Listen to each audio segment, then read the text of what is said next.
La structure logique des paradoxes et leur résolution formelle, par André-Joseph Maillet. Premier chapitre, quelques extraits. Partageons les choses en deux sphères, celle des quantités positives et celle des quantités négatives. Du côté des quantités positives, le plus est un plus et le moins est un moins, alors que du côté négatif, c'est le plus qui devient un moins et le moins qui devient un plus. Plus on soustrait, plus le volume du nombre augmente, alors que du côté positif, plus on additionne, plus le volume du nombre augmente. 2 plus 2 égale 4, moins 2 égale moins 4. Du côté positif, le positif est positif et le négatif est négatif. Ce qui semble n'être qu'une tautologie est pourtant un principe logique des plus considérables et des plus controversés aussi. Nous parlons du principe d'identité de la logique formelle. A égale A et B égale B. C'est ce qu'on appelle le gros bon sens, le sens commun, ce que devrait refléter l'opinion commune, selon ce qu'on conçoit comme étant normal, comme étant ordinaire.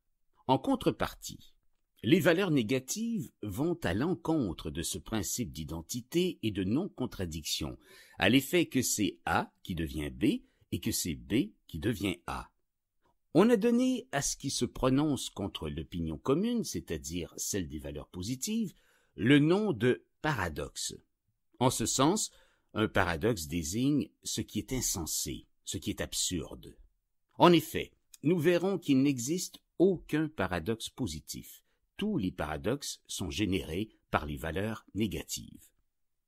Par exemple, dans la matière positive, la matière ordinaire, la matière commune dont est composée toute chose, le positif est positif et le négatif est négatif. Alors que dans la matière négative, c'est ce qui est positif qui devient négatif et ce qui est négatif qui devient positif, selon ce qu'on appelle de l'antimatière. L'antimatière est un sous-produit de la matière, comme les nombres négatifs sont un sous-produit des nombres positifs. Elle représente de la matière paradoxale, de la matière cherchant à s'exprimer à l'envers.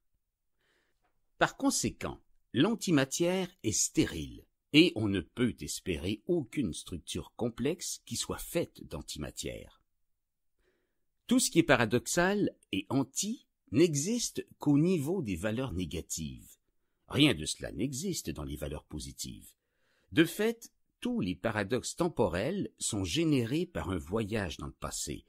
Voyager dans le futur n'engendre aucun paradoxe, et le futur, c'est l'affirmation du présent, alors que le passé est sa négation. Le futur, c'est la valeur positive du présent, et le passé, sa valeur négative. Dans le sens positif, projeter d'aller dans le futur, c'est faire du futur notre futur et du passé notre passé. Alors que dans le sens négatif, projeter d'aller dans le passé, c'est faire du passé notre futur et du futur notre passé, ce qui est absurde et, par le fait même, paradoxal.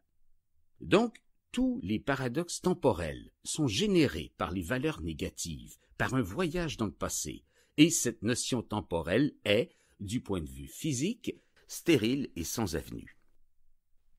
Voici quelques paradoxes métaphysiques. Dans le sens négatif, si la non-existence existe, elle est existante. Et si elle est existante, elle n'est pas la non-existence. Si la non-existence n'existe pas, elle n'est pas existante. Et si elle n'est pas existante, elle est la non-existence. Donc, du côté négatif, la non-existence n'existe pas lorsqu'elle existe et existe lorsqu'elle n'existe pas. Alors que du côté positif, l'existence existe lorsqu'elle existe et n'existe pas lorsqu'elle n'existe pas.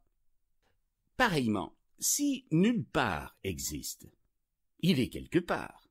Et s'il n'existe pas, il est nulle part. Si le rien existe, il est quelque chose, et s'il n'existe pas, il est rien. Donc, ne pas exister, être nulle part et n'être rien sont des termes négatifs, alors que exister, être quelque part et représenter quelque chose sont des termes positifs. Par conséquent, du côté positif, ce qui existe existe et ce qui n'existe pas n'existe pas. Quelque part est quelque part et nulle part est nulle part. Quelque chose est quelque chose et rien n'est rien, non le contraire. En effet, comment ne pas se rendre compte qu'à l'encontre du principe d'identité et de non-contradiction de la logique formelle, qu'une chose existe lorsqu'elle n'existe pas et qu'elle n'existe pas lorsqu'elle existe est complètement absurde. Prenons le paradoxe des ensembles de Russell. Dans le sens positif, l'ensemble de tous les ensembles qui se contiennent eux-mêmes se contient lui-même et ne produit aucun paradoxe. Alors que du côté négatif, l'ensemble de tous les ensembles qui ne se contiennent pas eux-mêmes se contient lui-même parce qu'il ne se contient pas lui-même. Il ne se contient pas lui-même parce qu'il se contient lui-même. Tous les paradoxes que génère la logique mathématique concernent les quantités négatives. Nous l'avons dit, il n'existe aucun paradoxe qui se fasse en sens positif. Puisqu'il en est ainsi des paradoxes physiques, métaphysiques et mathématiques, il n'en est pas autrement des paradoxes sémantiques, et de fait, nous allons solutionner le paradoxe du menteur de la même façon. Épiménide est un personnage qui a vécu en Crète quelques 500 ans avant Jésus-Christ. Il aurait déclaré que tous les Crétois sont menteurs. Étant lui-même crétois, cela inclut l'orateur lui-même dans cette catégorie de menteurs. Donc, lorsque Épiménide affirme que tous les Crétois sont menteurs, il est supposé mentir. Mais si cette phrase est vraie, il ne ment pas. Donc, la phrase est fausse. Et si la phrase est fausse, il ment. Donc, la phrase est vraie. Du côté positif, si Épiménide avait dit « tous les Crétois disent vrai », il n'y aurait pas eu de paradoxe parce que le sens en est positif. Dire vrai est positif. Mentir est négatif. Cela a un sens moral, mais nous verrons que la morale est aussi consistante qu'une réalité physique, car il s'agit toujours d'une opposition entre une valeur négative et une valeur positive, et il n'existe aucun paradoxe qui se fasse en sens positif, quel qu'en soit le thème. Donc, l'essence du paradoxe, c'est la négation. Ce n'est pas l'autoréférence, comme on l'a cru, car l'autoréférence n'est qu'une généralité et ne conduit à un paradoxe que lorsque cette généralité est négative. Par exemple, en prononçant la phrase « tout est vrai », cela inclut la phrase elle-même dans ce qui est vrai, puisque tout, c'est tout, incluant cette phrase, et cela ne produit aucun paradoxe puisque le sens en est positif. Au contraire, en sens négatif, si nous prononçons la phrase « tout est faux », cela inclut la phrase elle-même dans ce qui est faux, puisque tout, c'est tout, incluant cette phrase qui donc devient fausse et paradoxale. Nous pouvons généraliser en sens positif sans que cela pose un problème, mais nous ne pouvons généraliser en sens négatif sans que l'objet de cette généralité se nie lui-même.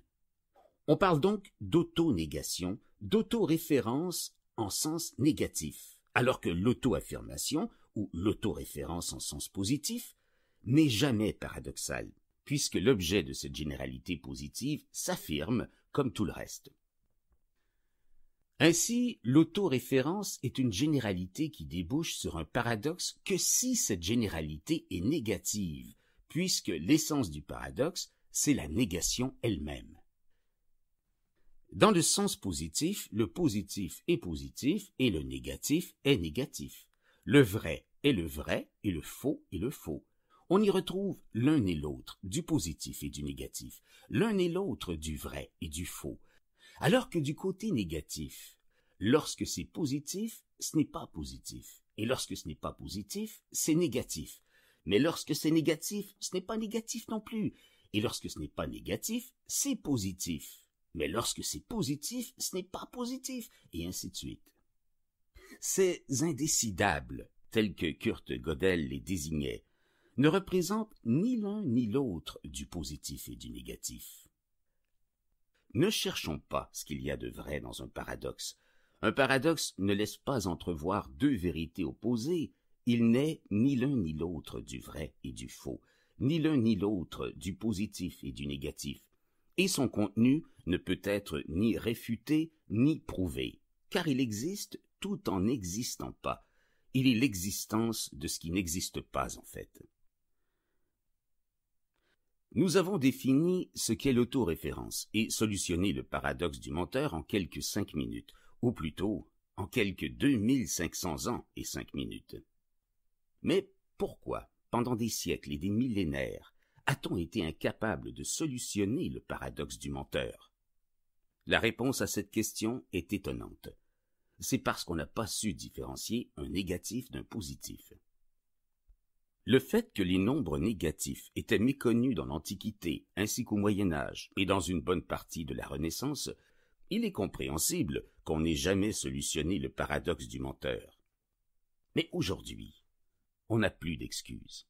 Et pourtant, en logique, en mathématiques et en sciences, on ne sait toujours pas différencier un négatif d'un positif. On pense que le négatif et le positif peuvent indifféremment être l'un et l'autre, et que chacun s'affirme en niant l'autre, mais il n'en est rien. Cette façon de percevoir les choses nous vient de la dialectique, qui est une logique primitive et qui s'est profilée dans la logique classique, à l'effet que le vrai et le faux peuvent indifféremment être vrais et faux, et que chacun s'affirme par la négation de l'autre, selon ce qu'on appelle la table de vérité de la logique classique. Et cette symétrie occupe une place importante en informatique, en intelligence artificielle. Mais la nature n'est pas aussi symétrique qu'elle le paraît, et vous êtes invité à découvrir pourquoi. Dans la structure logique des paradoxes et leur résolution formelle par André-Joseph Maillet.